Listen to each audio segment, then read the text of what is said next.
For those of you who are not familiar with who Brian Matherne is, he is a celebrated author of about a dozen or so of these Atari 2600 homebrew books, and I've reviewed several of them here on the channel over the years. He's also compiled this massive spreadsheet of basically everything Atari related: homebrews, hacks, prototypes, demos, reproductions. And if that wasn't enough, he compiled a free to download ROM pack of 1001 games for the Atari Flashback portable devices. His latest book is titled The Atari 2600 Homebrew Companion Volume 5. And I purchased the deluxe edition of the paperback. Thank you for that. In which all the images are in full color, and I'm enjoying going through that. This book is the subject of this video. So anyway, welcome, Brian, and thanks for agreeing to come on and answer a few of my questions. Oh, thank you for having me, Glenn. Yeah, awesome. I'm gonna jump right in. Okay. I don't have that many questions, but we'll go over them real quick. Hey, so recently, or on the email, you had asked me if I put out a review of your latest book, the previous book, Volume 4, and I was responding that I hadn't yet. The reason why I didn't put out the review is I felt like my reviews, it's not your fault. I started to feel like, yeah, my reviews were all starting to mesh together and sound the same. And, you know, and the book reviews don't do that well, really, for me on the channel. So, but so that was kind of the reason. And that's why I wanted to do this video kind of interview instead. And I thought maybe we're gonna just kind of mix it up a little. Yeah, different change of pace. Yeah, exactly. The framework of your book, of this book, and as long with basically all the books, pretty much, they're almost cookie cutter a little bit. I mean, you're doing them. I understand you're doing a lot of work, but as far as you have your introduction, maybe a companion piece or two, and then you go into all the games, and then you have your like the thesaurus and the websites and stuff at the end of the book. Yes. And you pretty much you're filling that in. But I have a question for you. Okay. The first question I had is on page 16. You kind of describe why or how you went about selecting the games for this particular book. And I was hoping that you could elaborate on that. Like, what made you pick these games for this book? Sure. Okay, so for Volume 5, I pretty much have started an outline of how I write the books. I mean, like you had touched on it, I do a little description of the game, when it came out. Next is who sells it, how much it is, and then I go into the details like you would see on the game manual.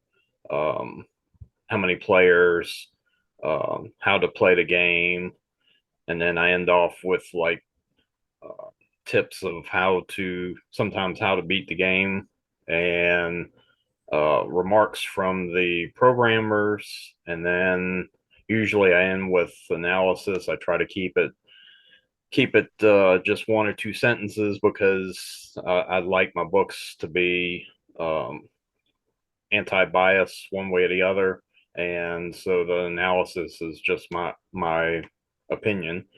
How I picked the titles, to answer your question, is I started pretty much with Volume 1 and 2. I decided I was gonna do kind of, with some of them, I want to cover the old ones because that needs to be preserved. Old meaning the original ones released in 95, 96, 97, so on like that. I do generally one hack per book. When I do series, like I just completed Alien Greed 4 in this book. So of course the next book will have Alien Greed 5. I cover games from Ed Riley, which passed away. I found out passed during the writing of Volume 4. Other ones have movie tie-ins. Other ones are Charles Gray games. So I mean, I try to do ones that will actually flow from one book to the next. and like a series. I mean, that's the best way I can describe it. Um, Everything is pre 2018 because with Volume One, there was some work in progress games, and of course now we're in 2023 and the 2018 games have been released. At that time they were not, they were still work in progress, so information has changed. So instead of writing and having the information change maybe 6 months after I release a book, I might as well just go from 2018 back to the beginning of 1995 and cover those games. That's my thinking. So that's Okay. how I pretty much choose the games. I like using them in series. In other words, based upon the program or if it's an actual game series or a genre or something like that. And in this book, you have a Pac-Man kind of theme going through it, and you've reviewed a few Pac-Man hacks and stuff, including the ones from the late Nukey, Shay, Howe. Correct. And uh, This was something totally different. I don't know. It just came to me because, of course, this book you got to realize was started in 2020, and I did 7 titles of the 27 in 2020. Then I sat on it, and I went to doing the checklist books, and I completed one checklist book in 2020, and then I updated it in 2022. I was off and on this book for the last 4 years. Finally got it done. Um, of course, Jared Gray West, the foreword for this book, he had written that, I want to say probably 2019, maybe 2020, and had completed that. And still, I'm still apologizing to him for such the long delay because it should have never taken 4 years. But with his help, it's finally out there and released. absolutely, yeah. I appreciate in this book you have a what do you call it? A little article here or excerpt from Atari Age on Nukey Shay's passing, and I guess as written by Albert from Atari Age. And I thought that was nice, a nice touch to throw into the book. Yes, I tried to write the books as if somebody who doesn't know what a homebrew is or doesn't know Ed Riley, Nukey Shay, um, as programmers don't know that they passed. I'm trying to give the reader the information. So The the that's community wasn't even sure if he was passed, and we were. It was just that he hadn't posted much on Atari Age, and then finally they saw like a newspaper article, and they kind correct. of put things together at first, Yes, so they weren't sure. correct. And Hmm. I was lucky enough to get a few of his games reviewed on the channel, and get direct answers from him while he was still with us, which I'm quite happy about. But I yeah. I was the same way too because he got a lot of the games for the flashback portable to actually work, and he hacked a lot of the games that are on my 1001 ROM pack for the portable, and he got them on there working. And some of the homebrews he even hacked for the portable.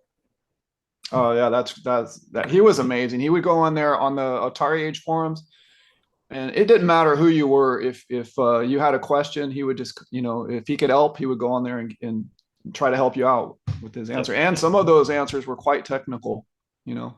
And ironically, I PM'd him the day of his death about hacking my Mardi Gras video game for the portable because it's written in Batari Basic and it does not line up correctly on the portable.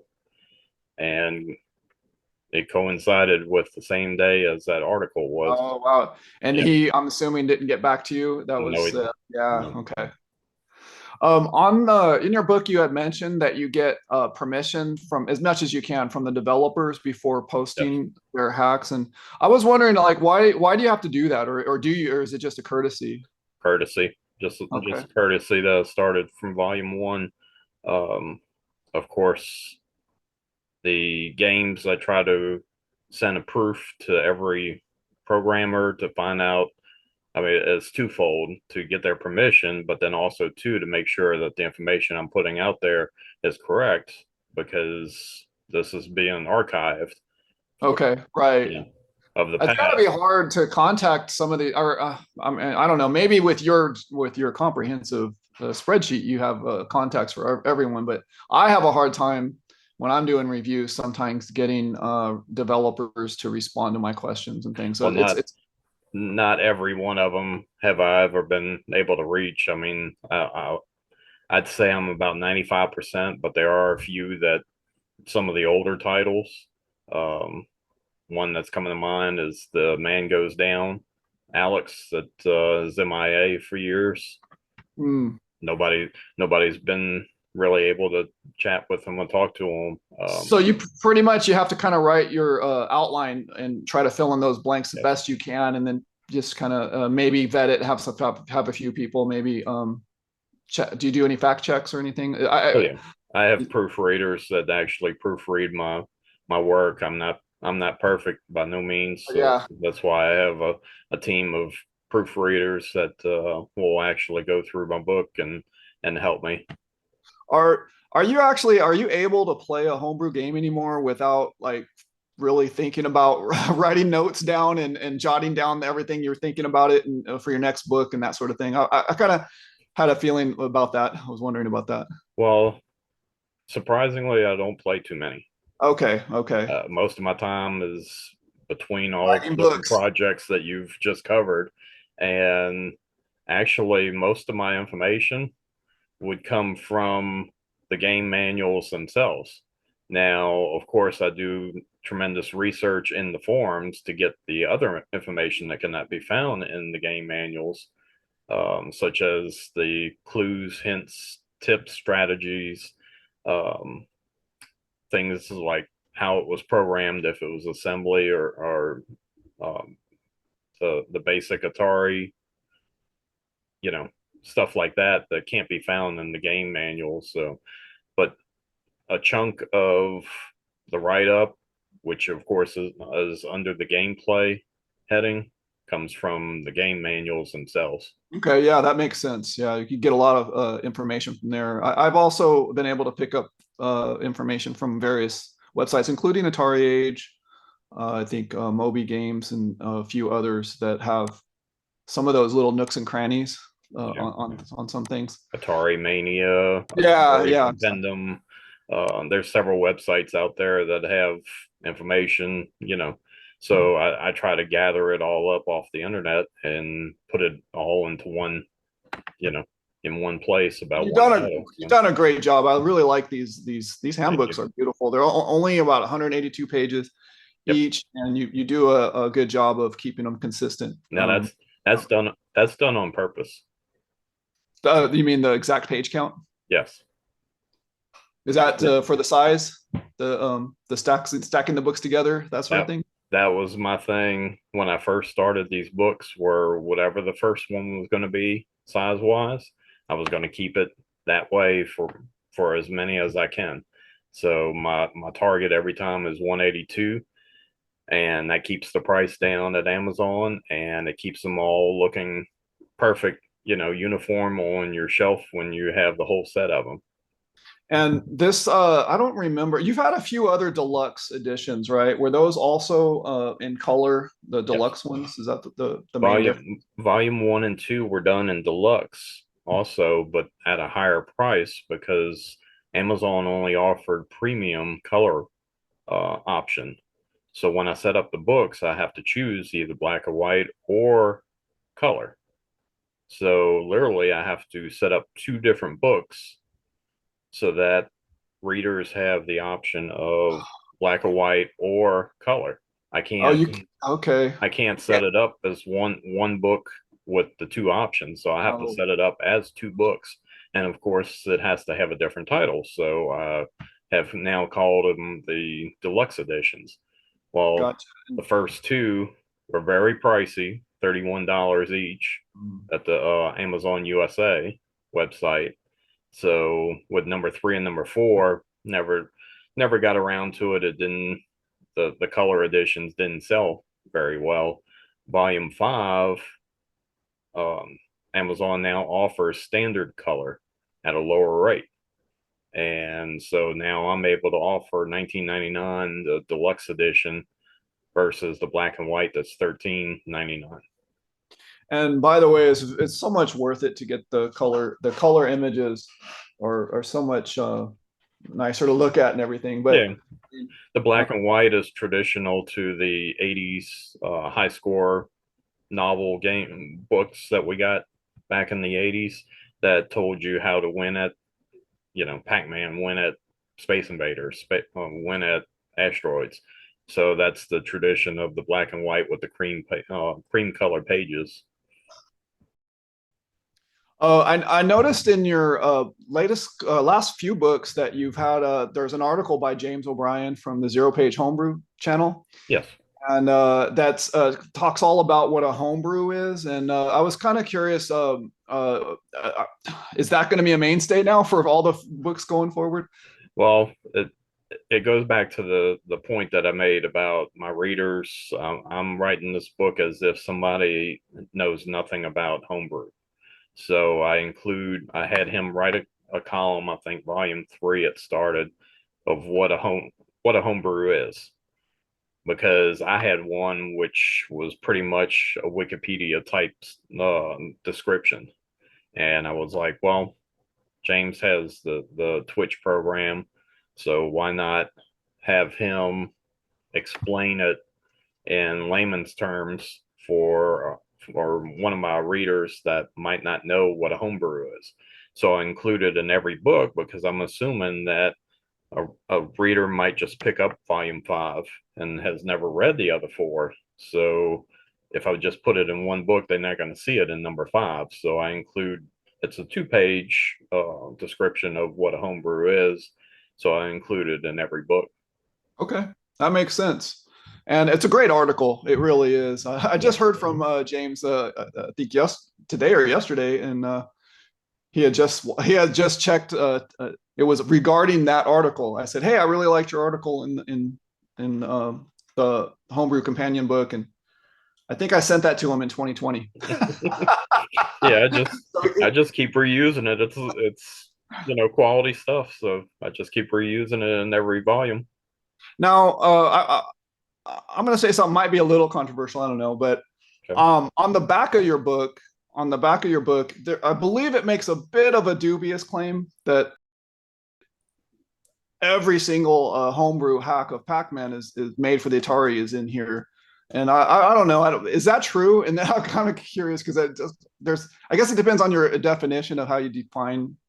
I consider every Pac-Man that was completed not graphical hacks, but as far as every released, whether it's ROM or physical. I mean, yeah, there's some hacks like the Hack'em game or the Pac-Man arcade enhanced volumes, the second edition also. Those, I mean, I wanted to cover as many of them as possible. Yeah, there might be a different hack here or there that's just graphical that might have a different theme, like a Halloween one or whatever, that they changed the sprites, but I just didn't include those because then I'd have the whole volume 5 would be nothing but Pac-Man. I think well, that would be an awesome book, by the way. But I think that would be a great book for 182 pages. Well, I kind of did that with the holiday book. The holiday yeah, book right. is double the normal 182, and that was on purpose because I knew I wouldn't be able to fit all the holiday games in 182 pages, so it got doubled. So it's just like 2 of the regular volume books put together. But like every single little hack I could find for holidays up until 2018 is in that book. So There's games like uh Alien, Pesco. There's been some like I don't know. Are those? I think those are homebrew. Some of those were actually released on the 2600. the Pesco was actually the Pac-Man Epivision game, and they couldn't release it with the Pac-Man name, so they changed it to the Pesco, and I covered it as Pac-Man since that was what it started off as, and a couple of them got released back way back in the day at CGE, and so I covered that one as Pac-Man. Some people would argue, and I think that's goes back to the definition, like that even Miss Pac-Man or Junior Pac-Man is like a hack of Pac-Man. Yeah, But they're kind of their own games. yeah, It kind of leads definitely. to that question: at what point does a hack of a game become its own game? You know? Like with Defender Arcade that's in this book, the one hack I actually consider I included in the book, there was enough changed from the Stargate game to make it worthy of being included as the one hack. I know thinking back to one of the early volumes, we were just talking about Nukey Shay, Kurt Howe, he did uh, River Raid 3, which a lot of people don't know about. Um, that one, he hacked the original River Raid, but he made it where you can shoot the stuff on land also, and you had a triple shot. It kind of bowed out from the gun, so then you could hit the buildings and the trees on land, and it would actually keep track of how much you destroyed every time you die. You got a screen with all the counts. So that is a major hack in my eyes. So that's what I consider a worthy hack to be in a homebrew book. I mean, most of the games or ports or homebrews in my books, and like I said, I try to include only one hack in there, but it has to be worthy enough, not just graphical, not just a couple of sprite changes, but it needs to be worthy of um, making my book for a hack if the programmer has changed enough in the game to warrant it.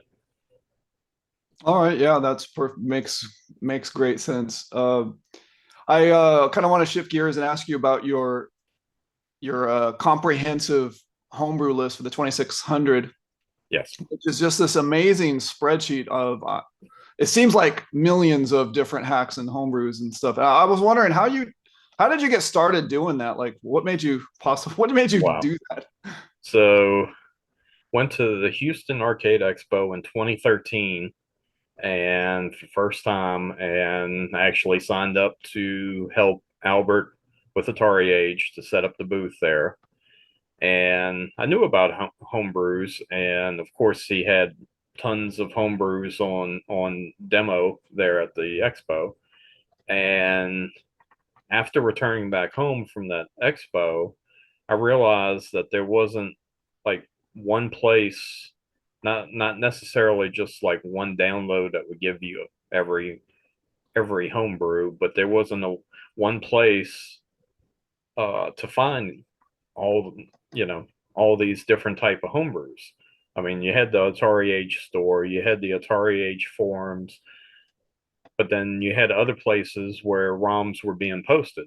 So I just started adding. I found a couple of people in the Atari Age forums that actually had large groups of ROMs and had lists. So I copied and pasted those into Excel and hyperlinked where to find them.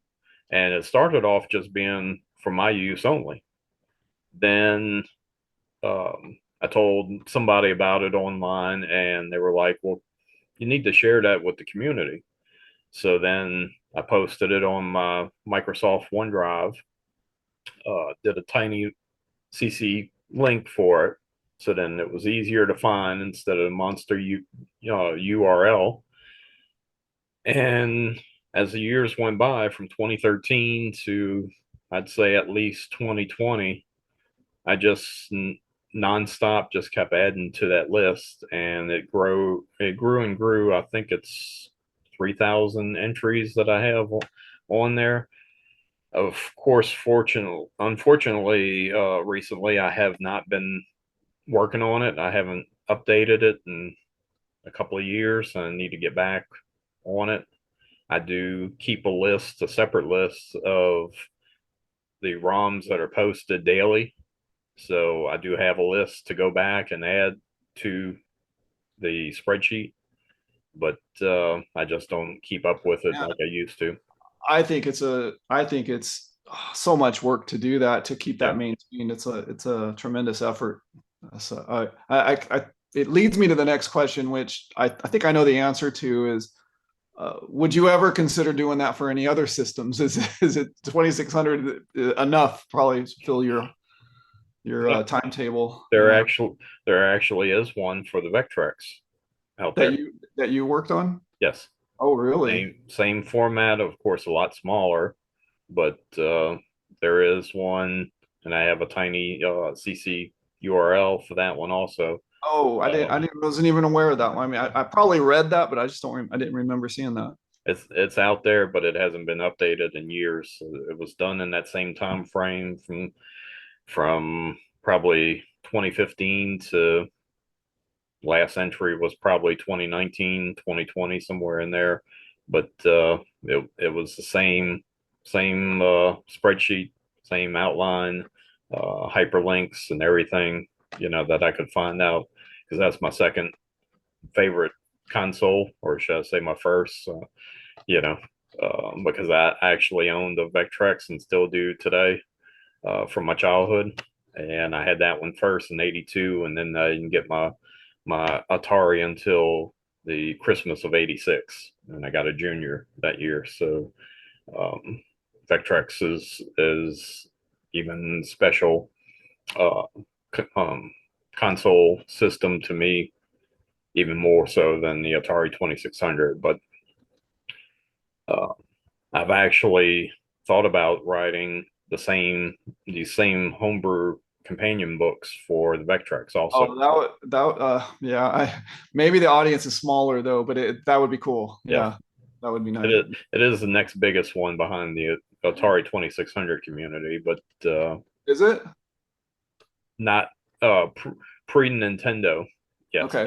Okay. because Nintendo, of Wow. course, yes, would be the And you're biggest one, but going okay. pre 85, yes, it would be the 2600, then Vectrex, um, then probably in television, and then 7800. But 7800 is Oh, gaining momentum now, since we have the multi carts out and we need to get available. you on the Intellivision side of things. Yeah, I like Intellivision. Yeah, Yeah. Um, I've toyed around with possibly doing a book on that one too, but you know, it's there's a lot of hacks or homebrews as well for Intellivision. it's more ports than anything. You would be surprised. It's not too many true homebrews, but it's a lot of ports for the Intellivision. That's true. Yeah, I guess you got a point. I hadn't really added them up, done the math. Um, you mentioned that that you don't play a lot of games, but I kind of wondered. I'm assuming that you probably still have that junior that from your childhood. Yes, And over here. do you collect games or Yes, yes. the No. homebrews and hacks or? Homebrews. I'm looking at the box right now.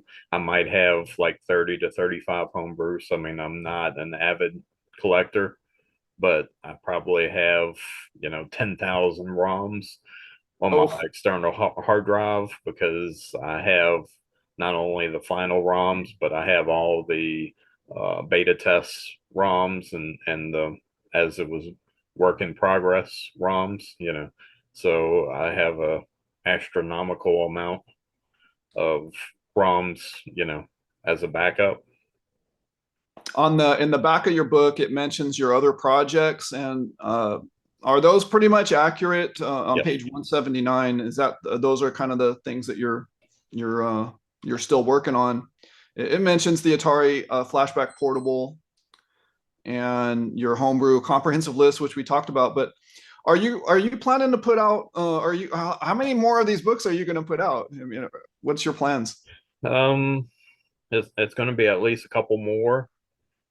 Future plan was to do enough of these books, take all the games out of them, and put them all into one hardback type of coffee cocktail table type of book. Now that Amazon offers hardback binding, because I was actually pursuing a outside publisher for a hardback book, and of course I told them it would be 5 to 10 years before that would be in existence because I'd have to write all write about all these games. But now that Amazon offers hardback covers, I don't work on a timeline. So I mean I got a full time job, I got a family, so I mean I can't set myself to a certain deadline. So but I'd love to see a hardback book eventually, like an encyclopedia of homebrews, and have them pretty much alphabetical order in a massive, cocktail. That's a encyclopedia I would be interested in. Which Yeah. Britannica should make that for us. You know, So that's my goal one day. uh, kind of wrapping things up though. Anything else that you wanted to bring up or talk about on your book Um, about this volume 5? no, it's available at Amazon. 13.99 for the black and white, 19.99 for the deluxe edition. Um, we covered that it has all the Pac-Man games in there. Volumes 1 through 4 and the holiday book are also available at Amazon, and my checklist books. So you can check off to see which ones you're missing and which ones you have in your collection. I have both of those in color and black and white. Um, I have a newer 2022 edition of those posted on Amazon. Plus, I have the first edition from 2020, both on Amazon. So Yeah, everything's on Amazon. yeah, they're my, So they're my publisher. So I mean, they publish the books on demand. So the book is the Atari 2600 Homebrew Companion Volume 5, available, like he just mentioned, on Amazon.com. And I just wanted to say thank you, Brian, for taking the time to do this interview. I really appreciate it. thank you for having me.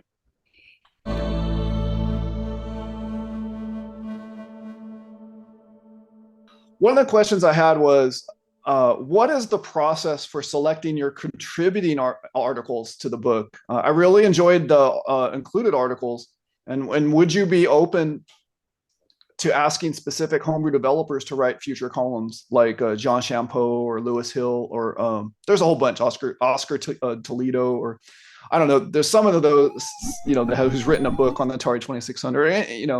So how do you go about doing that?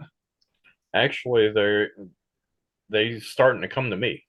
When I first started writing volume 1, 2, Michael Thomason and Daryl Spice, I had talked to them online, and Michael was willing. He had written a foreword for another book, I think, the Rise of the Phoenix book, and Daryl Spice, I actually knew him. I met him several times at the Houston Expo, so they were willing and able to write the foreword, and then from that point on, it was um, I've asked people in the community, if they're willing to do it, and I haven't had a person turn me down, so I'm willing to, you Yeah, know, I mean, I think you should just kind of mix it up every time. To me, that adds value to your book. When you see an article by a yeah. developer that you're familiar with, and you're Well, like, oh, it's always people in the community. I mean, Brett Weiss does the Nintendo hardback books, a legitimate author of the encyclopedias for Nintendo games. Jared Gray West, of course, everybody knows him from the Spies in the Night and his sequel yes, coming great out. So game. Mhm. that's why I had him write this one. Joe Grossafi is a movie director, and I met him in Houston. Yeah, I'm willing if like John Champeau is willing to write one. I mean, outdoor. I can't personally attest that these people all have time. I know a lot of them are really Right. busy with jobs and things Yeah. and writing I their mean, own games. the foreword is usually about 6 to 8 pages long. So I mean, it is you know something that does take a lot of time to write. So I mean, I can Did understand you if they did don't you have see time. Tim Lapatino's book, The Art of Atari? I have seen that one. Yes. It's a really nice, just mostly a picture book, but Yes. Mhm. really beautifully done. All the art. Yeah.